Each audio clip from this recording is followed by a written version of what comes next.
Charlie Parsons for the Boxing Voice. Delighted to be joined here for the first time in a little while. Mr. Mark Neilson at your home, so thank you for having me in. First things first, how are you? Oh, very well, Charlie. Good to see you. Or do I call you Parsons now? That's what Eddie does, isn't it?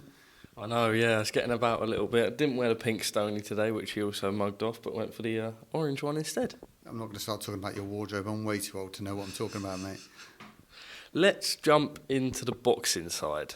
A very sort of successful start to the year for yourself. We spoke, I suppose, back end of last year and then earlier this year, and it was the plan to take it from one level to another. So far you've done that. I was there on that Fury White Eve with that big show featuring Bellotti, a Sexton in a IBF international fight.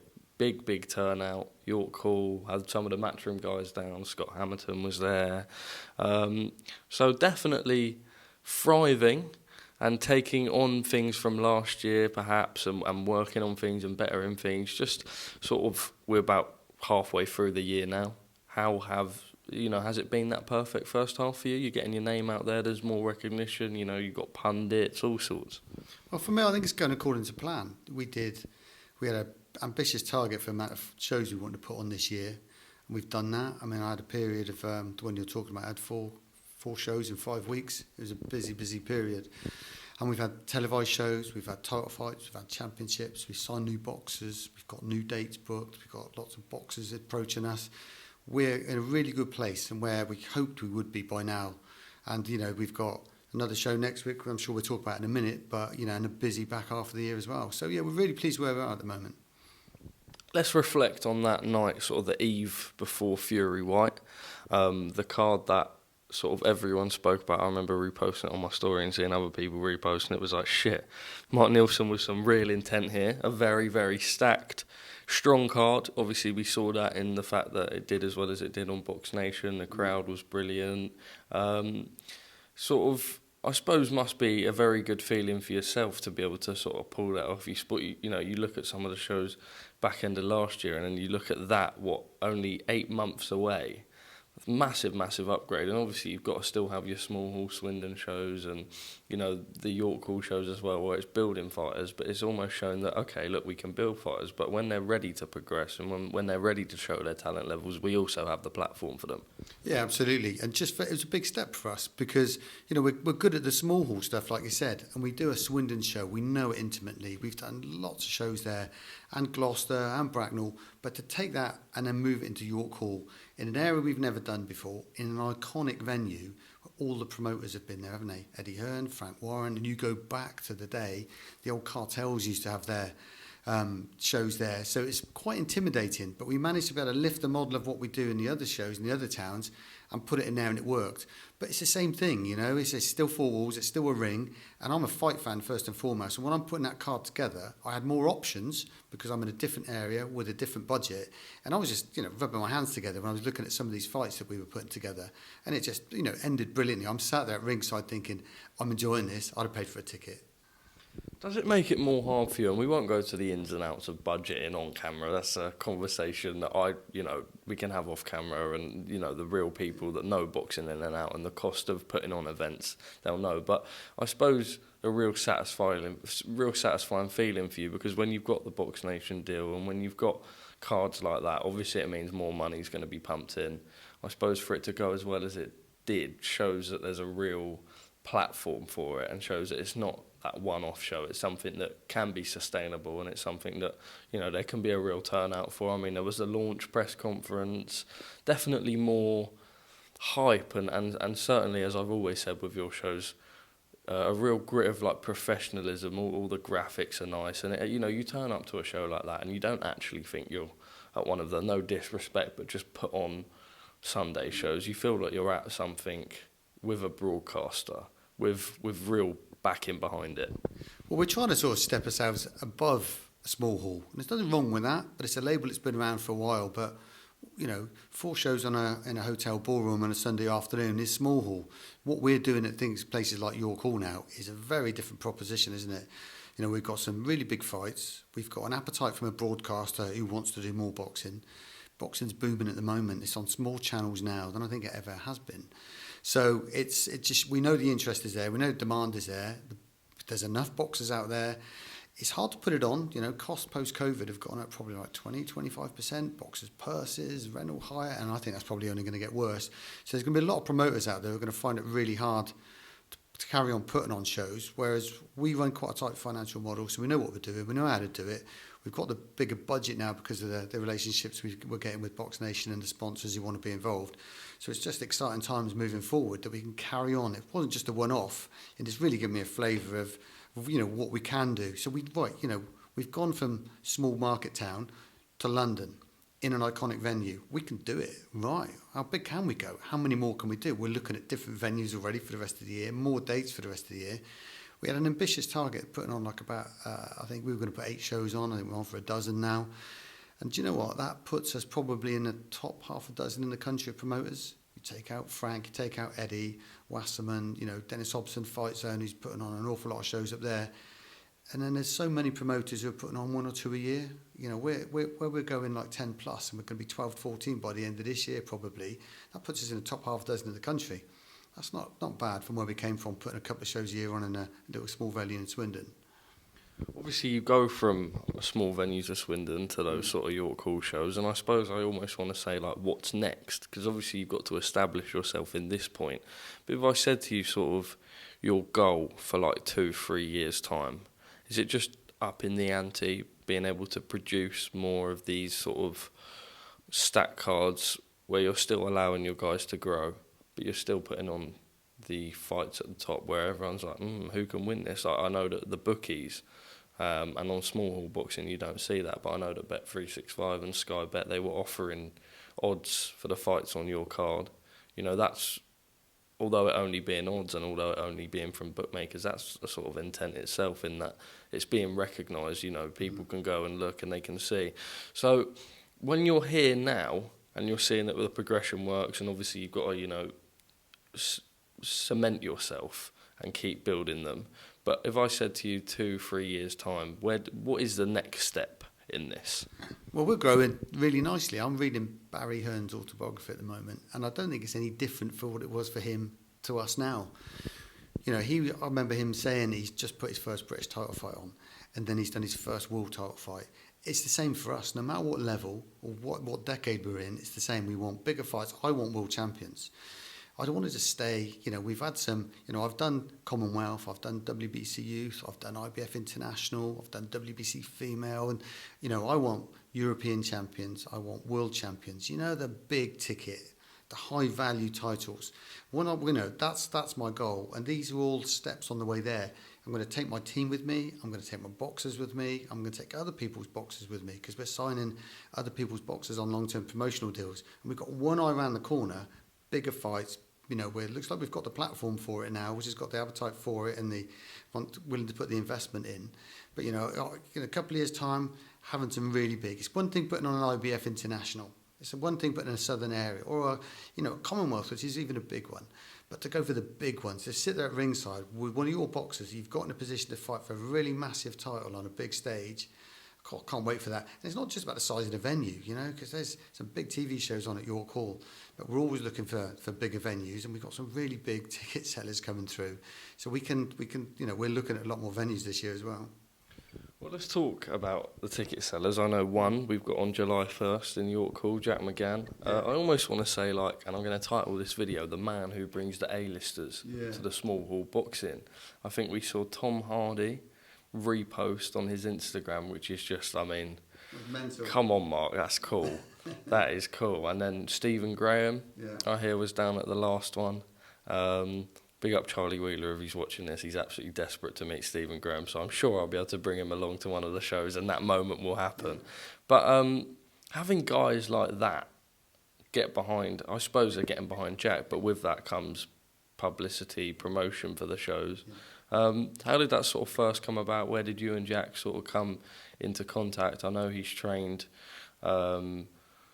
mine's gone blank now, but I know he's got a good team. Yeah, that's it. I know he's got a good team around him. Yeah.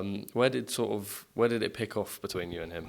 Well, this is started from the relationship we got with the Warrens. You know, Warren Boxing Management, Alfie Warren, Bobby Warren, and Freddie, great bunch of lads. They've got a big stable of boxers themselves, and Jack McGann's one of theirs.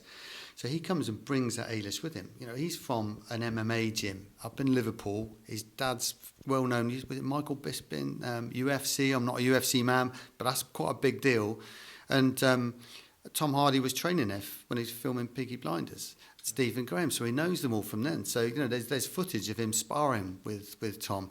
So the last one, it was like, Steve Graham's going to come along. And we think, yeah, okay, all right, we'll see. And then on the night, we've got to get security in the car park and space sorted out, and here's Steve Graham. Lovely guy, proper boxing fan, a proper bloke, and we're behind the scenes at the end of the night, and he's just loving it. This one, he's coming again, Tom Hardy's coming. You know, we've got John Conte's coming. You know, these Liverpool guys. I have to cancel my holiday. Yeah, where were you? Absolutely. So we've got these big names coming. And there's a few Chelsea players coming. You know, so we've got to make some arrangements for that. It's good that it shows an indication in the sense that they're comfortable to come to an environment like ours and a show produced like ours, because they know they're going to be looked after, they're going to be safe, because you imagine they just get harassed and stuff. But, you know, ultimately, we're dealing with these sort of boxers, with these sort of contacts and stuff. We're certainly moving up. It's not like a 2-0 from Oxford or something. These are proper boxers with proper backgrounds, you know, and he'll fill a place up. Last time, his fight, it was just an absolute humding. Him and John Brennan, him being down in the second and for the first time in his career and stopping Brennan in the fourth, what a great fight, you know, absolutely brilliant. So we're looking for more of the same from him, but, you know, great headline fight, bringing, like you said, the A-list with him. Of course, and then in that, I think now an international opponent being brought in from Italy. Yeah. I suppose you did on the other card as well. I think you had a guy from South Africa, and you're bringing the opponents in from abroad. But international opponent this time around, we know some of them can be there for the long run. I think I saw a post on Neilson Boxing looking for that third KO in a row. But if it has to go to the points, it has to. That's what you get with these tough international guys. Yeah. What do you know about his opponent, and what do you expect for us to see in that fight? He's durable. He's Italian, former two-time Italian champion. He's fought for IBF internationals before. He's on a run of a couple of wins. He fought Pro Dan a couple of fights ago. Program. Yeah, who stopped. So he's good. He's fought 10 rounds 3 or 4 times before. This is the first time for Jack McGann. So this is a proper step up for Jack McGann. So if he's good enough, we'll see. If he's not, he could be exposed. Because for Christophe, this is an opportunity for him to come over here, fight a high-profile UK guy. If he gets a win, that'll be good for him. So he's coming in, not just make up the numbers to put it on him. But for Jack, big fight, first 10-rounder, international, lot of pressure, big people in the audience. It's really Stephen. How will he deal with it? So far, so good. But this is a big step up for him. I'm confident, looking at both their records and seeing some footage of the other guy, that McGann will have this, but it's going to be touch and go during the fight. He knows it's a step up, but he'll have a massive crowd shouting for him. Perfect. And then just for you, before we go on to world of boxing as a whole, and I get opinions and views and all sorts, but just the rest of the year for you, what can we expect from Mark Neilson and the team at Neilson Boxing? Well, this is our last show this side of the summer, so we've had a really busy first half. We're going to get this one done, full on for this one, make it a brilliant humdinger of a show in York Hall again. Then we're going to have a couple of days off, and then we're back on it. We're already sorting out our September show already. We know the top of the bill, we know the chief support, and we're going to start laying out the rest of the year. I've got about half a dozen shows already booked. I'm looking for other venues so I can put some more on, but we can do more and more. We've got to get this Box Nation deal signed, sealed and delivered over the line, which we're just to and fro-ing. There's a lot of detail to be sorted, but they're really keen on it. And then that's it, we're set. And we're going to be sort of making strides in the next 12 months. So, yeah, really, really interesting times ahead. But all focus is on July the 1st. It's cracking cards, good fights, good 50-50s, as you know from all of our shows now. And let's get past this and look for the rest of the year. Perfect. And then moving on to the world of boxing, we've seen that Alexander Usyk and Anthony Joshua, the rematch will take place on August the 20th in Jeddah, Saudi Arabia.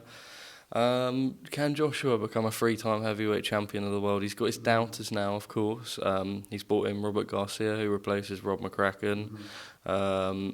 Different team around him this time. I suppose he has to impose himself, he has to march forward, he has to stick behind the right hand, show that brute that we sort of, when the AJ was growing up and he was, knocking out the Charles Martins, the Klitschko's, the people like that, he stepped forward, he didn't really have a back foot in him. Is that the AJ that we need to see, someone that can impose himself on Usyk? And do you give him a chance in that fight? My heart wants Joshua, my head says Usyk. Yeah. Cut into it, he's a very clever boxer, isn't he, Usyk? Joshua always struggles against the really quick-moving boxers, the Ruiz. If they can have that, Usyk's got that sort of crab-like style where he can sort of just throw these punches from all over the place. And AJ, what we found is doesn't have this punch durability. Something like a Joe Joyce can just, Dubois was catching him, he wasn't even flinching. That's not the case with AJ. So we know what his limitations are, but we also know what his strengths are. Usyk will know what his strengths are. And all the talk now is he's going to revert back to how he was. He's going to use his weight and steamroll through him. But he doesn't have a massive engine. I'm a big fan of AJ and everything that he's done for boxing. And I desperately want him to win. But, I can see him going, warming up for a couple of rounds and then going for it, for a few rounds. Does he have the engine? Does he have the engine to keep going on that? And if he gets tagged a couple of times, can he come back from it if Usyk smells a bit of blood? But also, if he catches Usyk and wobbles him and then he goes full at him for a round, can he recover that stamina to keep going for... I mean, my gut feel is probably an Usyk stoppage by 8 or 9, but what do I know, right? I'm just a boxing promoter. But, if AJ catches him, he's got some power. And also, if he just clips him good half a dozen times around, over half a dozen rounds, that's a lot of weight on his face for Usyk. He's taken a lot of punishment. He was marked up quite a lot last time, and it didn't even look like AJ was landing a lot of power punches. So we'll see. Different trainer, different setup. We all know he fought the wrong fight last time, but we've got to give Usyk some credit. He's not going to, it's not like Ruiz, because there was a different Ruiz in the rematch, because he just went out and enjoyed himself for a while, then came back. Usyk's going to be even more experienced than last time. He knows AJ's power, knows what he can do. And, we've got to give credit to Usyk. He's going to know what to do, and he's going to think, well, AJ can try this and try that, but look at his record. I can't see AJ winning. What do I know? He could clip him in the second round. It's all over, and AJ's 3-time heavyweight champion, which is I'd love to see. But, well, who knows? No, I agree, and I've always been a big fan of Usyk myself, and always, I suppose, sort of, because I'm on the younger side, almost grew up on Anthony Joshua, the big Sky pay-per-view shows. But you look at someone like Usyk and you just go back 5-6 years and you look at his record on the road. I mean, Gassiev, Huck, Hunter, Breedis, Glowacki, Chisora, Bellew, Joshua, in everyone's backyard. It's almost like, how can you doubt this man? Yeah, absolutely. Tottenham, what was that, 70,000 or whatever it was there? Not phased at all. And AJ, he came out, I was there that night, and it just looked like AJ done the celebrations before the fight even started, So Usyk's just sat there with all these people there. It's all pro AJ. 95% of that stadium were AJ fans. Not phased at all, just chilled. He's a difficult opponent. I'm surprised they ever put AJ in with him. I would never have put AJ in with Usyk. There's so many other ways that he could have just... If you look at the Lennox Lewis's and the world champions of old, they wouldn't necessarily go into these big tough fights every single fight, and there may be a case at some stage he would have had no option to fight Usyk, but they didn't have to. He just moved up. I'm sure they could have found a way of fighting other people first, but it's not for me. But he knows what he's doing, and he talks about his legacy, doesn't he, AJ? I mean, if he beats him, wow, absolutely good on him. And he's going to be in a different place now. He's going to have a different strategy. I hope he can do it. I'll be out there. Will you be out there? Because there's no alcohol in Saudi. Does that mean you're not going? I will be out there. I'll be in Jeddah. Are you going to be in Jeddah as well? Yeah, going with my son. So, looking forward to that. Perfect. We will link up for an interview in Jeddah, Saudi Arabia. Exotic locations. Just finally, the other heavyweight in the mix, Tyson Fury, says that he's retired, but we do know, I think the first time I interviewed Tyson, it was a bit of a difficult interview, but I think Paris said it perfectly. He just gets a bit bored. He likes saying things. I think, one day he thinks one thing, the next day he thinks the other. I suppose an exciting element perhaps in the fact that we don't really know what Tyson Fury's going to do, yet we know one thing, that if he enters a ring, he's always going to deliver. Yeah, absolutely. He's just... I wasn't a fan of him, I'll be honest with you, in the early days, but he's won me over. because he's just been up against it and come through it, and he keeps delivering. And there was, people were questioning the level of his opposition, but then when he steps up, he still does it and still does it and still does it, and he's undefeated, isn't he? He's retired after every big fight, basically. So, people say, is he really retired? Who knows? Only he knows. But I find it hard to believe that when this fight in August is taking place, and there's an offer on the table to fight the winner for some ridiculous amount of money, but he'll be sat there bored by then, looking at that thinking, I can beat him. Yeah. And I'm sure he's got like a big vocabulary of words he's going to use for both the boxers in only the way that Tyson can. But he'll look at that and think he can beat both of them. But in fairness to him, each fight, he's had a lot of big fights over the last couple of years and big camps. Each one, he's given it his all. Big fight, finished it, he's drained, he's done. So of course he just thinks, that's it, I'm done now, don't need the money and don't need the glory. But then, he's at his prime, isn't he? There's going to be some massive money on the table for the winner of that. It'd probably be in Middle East again, because that's where the massive money is. He's not going to walk away from that. Do you make Tyson Fury the favourite over Joshua or Usyk? Even before the second fight happens, do you make Tyson a favourite in both? It's interesting because I suppose you definitely do with Joshua, but someone like Usyk who has that record on the road. But then, okay, look, we say that Joshua's big, but as you correctly pointed out, the quicker boxers, especially someone with the agility of Usyk, nimble for a heavyweight, can go in and out. Tyson Fury's always been known as this big 6'9", 260, 270, 280 pound freak who's got moves like no other. In that, I suppose, more the Usyk fight, who do you make a favourite going into that fight? Because it's like, how do I doubt Fury? Because we know that Usyk hasn't got the power that Deontay Wilder managed to plant.